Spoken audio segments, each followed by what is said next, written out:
Le musée de l'âne voyage souvent. Là, on a fini une exposition ici qui s'appelait la rue de l'âne et on avait montré un peu quelques œuvres du musée. L'exposition va bouger dans des écoles, dans des associations, des fois dans la rue. Là, c'est une œuvre de Manuel Cano. C'est un artiste espagnol qui dessine des ânes depuis 20 ans. C'est une des œuvres du musée, les autres ont été rangées. Et on revient au musée, l'expo est finie.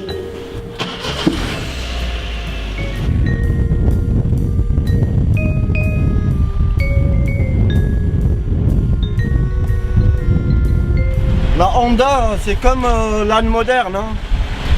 C'est ce qui nous aide à transporter des choses lourdes d'un point à l'autre, la plupart du temps très éloignées. Le musée bouge comme un âne qui porte sur son dos des livres, de l'art, des histoires. Tout ça pour aller vers les autres, pour aller vers ce qu'était l'âne.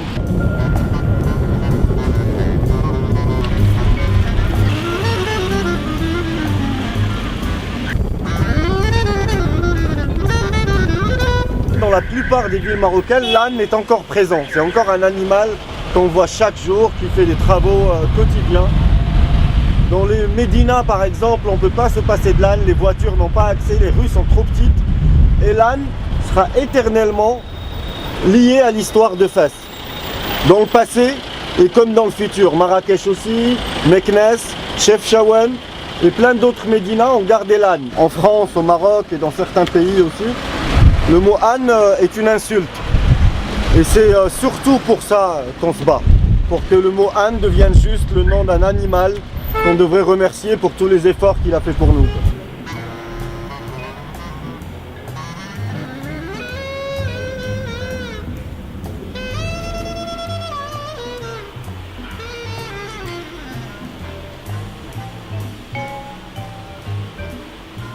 L'idée de créer un musée de l'âne, c'est d'abord effectivement mon amour des animaux et pour cet animal en particulier, mais c'est aussi une façon de rendre hommage à mon arrière-grand-mère, que j'ai connue jusqu'à ses 113 ans et qui vivait à dos d'âne. C'était une cavalière à dos d'âne. Mais c'est aussi une façon de raconter l'histoire du Maroc à travers cet observatoire millénaire qu'est l'âne, un des animaux les plus symboliques du Maroc, et qui est parfois et même souvent très maltraité. Le musée de l'âne est un projet parallèle à ma vie que je mène depuis 3-4 ans et qui se veut encyclopédique. Et j'essaye de recevoir des participations du monde entier pour que ça soit le plus large possible.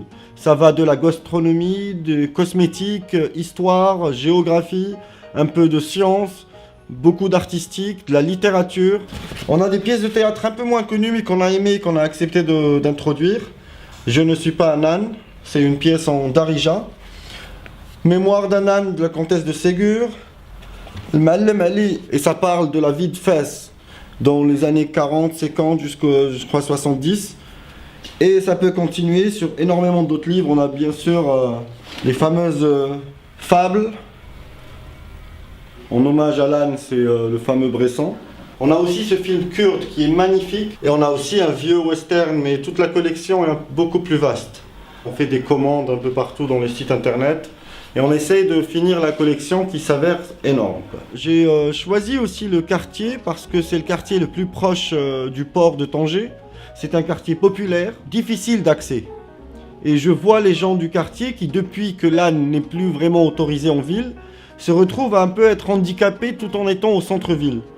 Et je me disais qu'un quartier comme ça, si on a réhabilité les ânes, on pourrait y avoir d'abord une aide pour toutes les dames et les vieux monsieur qui vivent dans le quartier, qui sont obligés de monter la pente chaque jour pour aller faire leurs courses, mais aussi pour des visites touristiques parce que l'âne a été celui qui portait depuis toujours les marchandises du port jusqu'en ville.